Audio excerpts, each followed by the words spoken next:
Salut, c'est Shaman de Ludovox. Nous sommes au Bruxelles Game Festival et nous avons croisé Théo Rivière, auteur de jeux également qui bosse chez Yellow. Bonjour Théo, comment vas-tu? Ça va, la pêche, il fait beau aujourd'hui. Hier c'était horrible, il pleuvait, mais aujourd'hui c'est vachement cool quoi.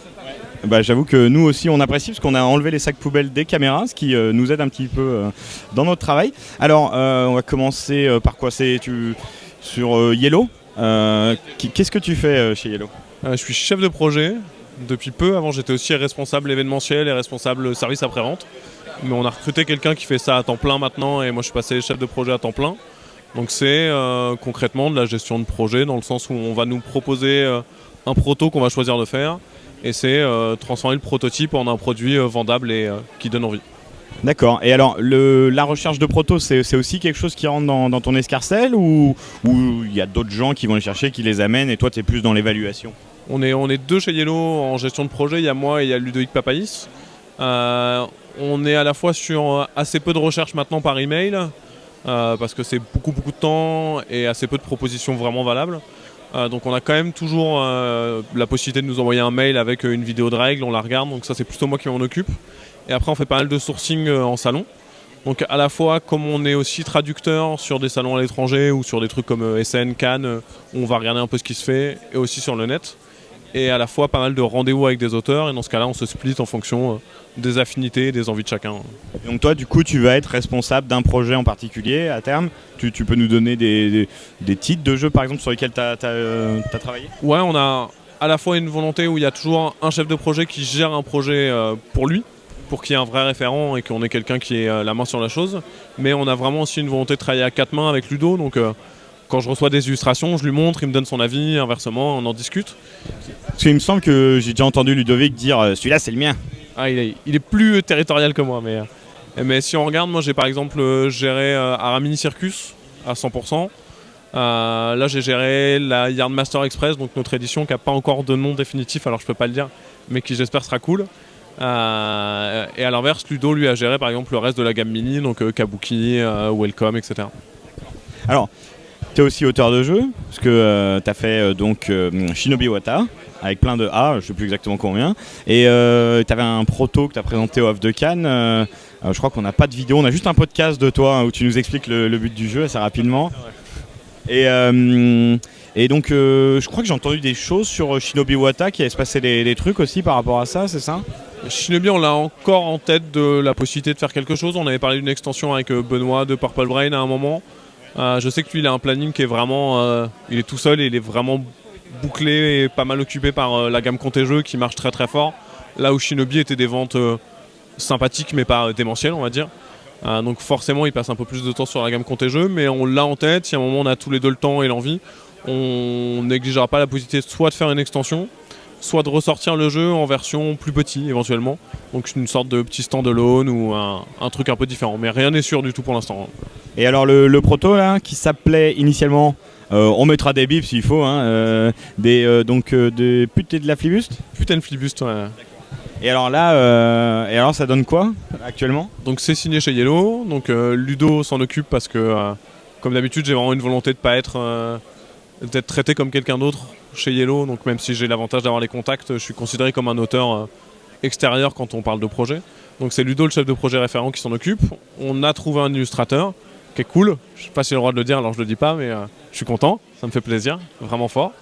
Et là on est à un stade où Ludovic a bien posé les bases de l'univers, l'a fait un petit peu évoluer et a fait les briefs à l'illustrateur, lui a envoyé et il doit commencer à bosser dessus.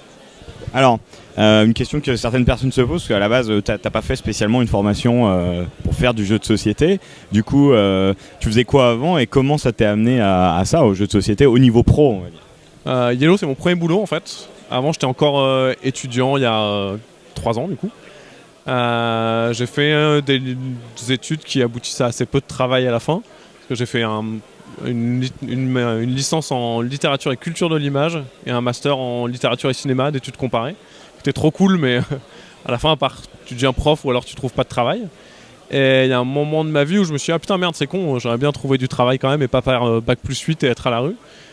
J'ai réfléchi pas mal et il y a une école à Angoulême qui s'appelle Lengemin qui forme des game designers dans le jeu vidéo ou des chefs de projet dans le jeu vidéo, et je me suis dit ah putain trop cool, je vais faire ça. Et plus tard, je pourrais postuler sur du boulot de chef de projet plutôt dans l'édition de jeux de société. C'était en partie parce que j'ai été testeur chez Libellude, et donc j'avais un peu l'envers du décor. Et Libellude, ils sont géniaux et ils font du très beau travail, donc ça m'a vraiment donné envie en me disant putain, ça a l'air vraiment très chouette, les mecs sont cool, ils ont l'air de s'éclater, j'ai envie de faire ça. À peu près 2 semaines après que j'ai pris cette décision, Yellow recrutait un chef de projet. Et je me suis longtemps tâté en mode est-ce que ça vaut le coup, est-ce que j'attends encore un peu. J'ai fini par envoyer un CV, ça s'est bien goupillé. Et après que les planètes se soient alignées, c'était parti. Ok, alors du coup, ça a l'air de te plaire. Et tu te vois là-dedans encore quoi, 5 ans, 10 ans, prendre ta retraite après une belle carrière de chef de projet ou autre dans le jeu de société?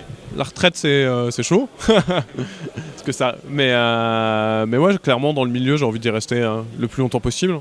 On a la chance de voir, là, j'ai vraiment l'impression qu'en ce moment, le milieu en plus prend un essor de plus en plus grand et de plus en plus fort. Ça recrute à tour de bras un peu partout, il y a des boîtes qui se montent, il y a des boîtes qui se pérennisent clairement. L'actualité et la manière dont le jeu est perçu évolue encore. Votre présence en est un bon exemple aussi. 1 an après, on se rend compte que ça marche et qu'il y a de la place pour que, mine de rien, il y ait des sites spécialisés qui parlent uniquement de jeux de société, ce qui n'était pas forcément, malgré la présence de Trick Track évident, que ça touche un autre public. Donc clairement, j'ai l'impression que le milieu est plutôt périn. Il est vraiment très très chouette. Je m'entends vraiment bien avec beaucoup de monde. Là, on est sur le stand de Matago et c'est parce que c'est des chouettes types. Là, je suis à Bruxelles parce que les gens de repos, c'est des gens adorables et que ça me fait plaisir d'être là. Donc clairement, c'est un milieu où je me sens bien et où j'ai l'impression qu'il y a du taf et qu'il y a moyen de faire des choses. Donc tant qu'il y aura du boulot et que l'ambiance restera aussi géniale, j'aurais pas envie d'en bouger, quoi. Ok. Tu veux dire un dernier petit mot de la fin sur le Bruxelles Game Festival, sur autre chose? C'est dur ça.